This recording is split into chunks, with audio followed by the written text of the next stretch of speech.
කැලණිය විශ්වවිද්‍යාලයේ දර්ශන අධ්‍යනාංශයේ මනෝවිද්‍යා ඒකකයේ ප්‍රධානියා ලෙස කටයුතු කළ වයස අවුරුදු 46ක් වූ ආචාර්ය එන්.ඩී. ගුණේන්ද්‍ර ගයන්ත මහතා අද එනම් 19 දින උදෑසන සිදු වූ රිය අනතුරකින් හදිසියේම මියගොස් ඇති බව වාර්තා වෙනවා.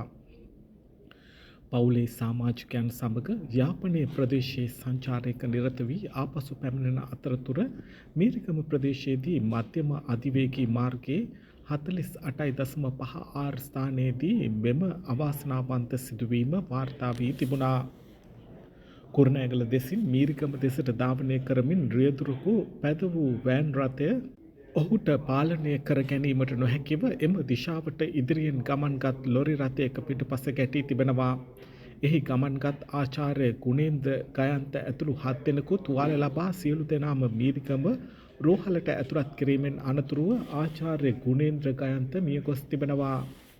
වාර්තා වන අන්තිමට ආචාර්ය ගයන්ත ගමන් කර ඇත්තේ ඉදිරිපස රියදුරු වම්පස ආසනයේ.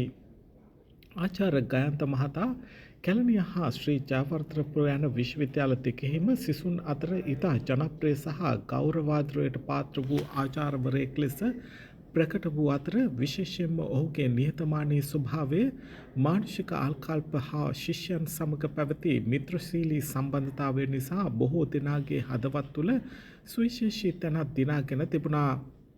ආචාර්ය ගයන්ත මාකොළ ප්‍රදේශයේ පදිංචිව සිටියා.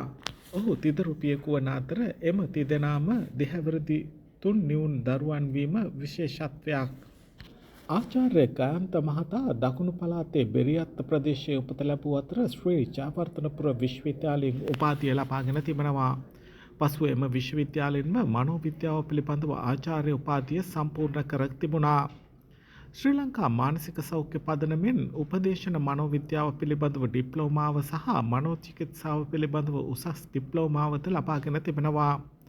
මුලින් ශ්‍රී ජයවර්ධනපුර විශ්වවිද්‍යාලයේ තාවකාලික කතිකාචාර්යවරයෙකු ලෙස සේවය කර පසුව කැලණිය විශ්වවිද්‍යාලයේ මනෝවිද්‍යා අධ්‍යනාංශයේ ජ්‍යෙෂ්ඨ කතිකාචාර්යවරයෙකු ලෙස සිය ජීවිතය ගෙන ගිය අතර ඔහු අවසාන කාලයේ දර්ශන හා මනෝවිද්‍යා අධ්‍යනාංශයේ මනෝවිද්‍යා ඒකකයේ ප්‍රධානියා ලෙසද කටයුතු කර තිබුණා.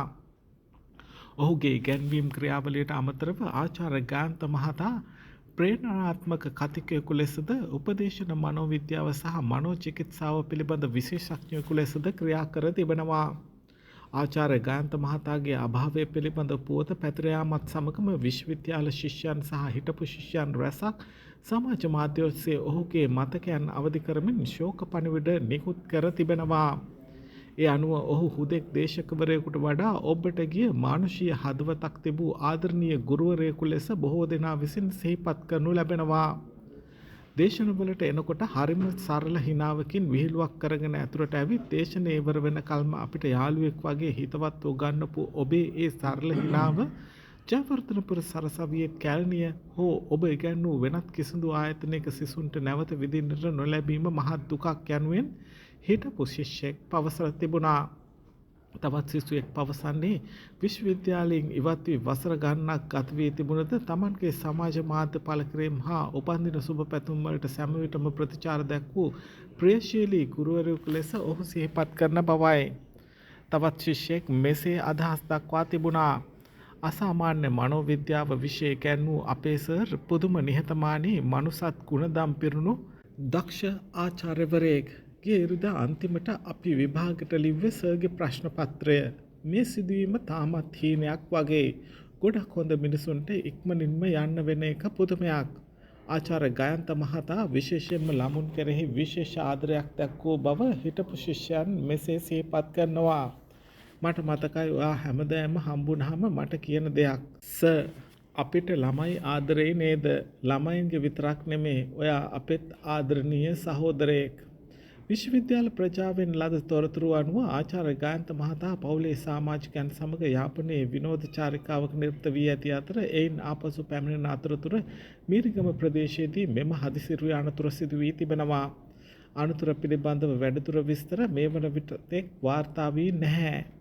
එක් හිටපු ශිෂ්‍යෙක් සිය ශෝක පණිවිඩයක සඳහන් කර ඇත්තේ ඉතින් ආදරණීය ගයන්ත සර් අවසානයේ ඔබ අපට ජීවිතයේ යථාර්ථය ඉතාමත්ම ගැඹුරින් අවබෝධ කර දී මේ ජීවිතයෙන් නික්ම ගොස් ඇත. අපට දරාගත නොහැකි වුවත් ඔබට නිවන් සුව ප්‍රාර්ථනා කරමු. මෙවන් අකල් මරණයක් යලි කිසිදු භවයක සිදු නොවේවා යනුවෙනුයි. ආචාර්ය ගාන්ත මහතාගේ අවමල්ගල්ල කටයුතු පිළිබඳව තොරතුරු මේ වන විට නිල වශයෙන් නිවේදනය කර නොමැති නමුත් කැලණි විශ්වවිද්‍යාලයේ මෙන්ම ශ්‍රී ජයවර්ධනපුර විශ්වවිද්‍යාලයට ඔහුට අවසාන ගෞරව දැක්වීම සඳහා විශේෂ වැඩසටහන් සංවිධානය කරනු ඇතැයි අපේක්ෂා කරනවා.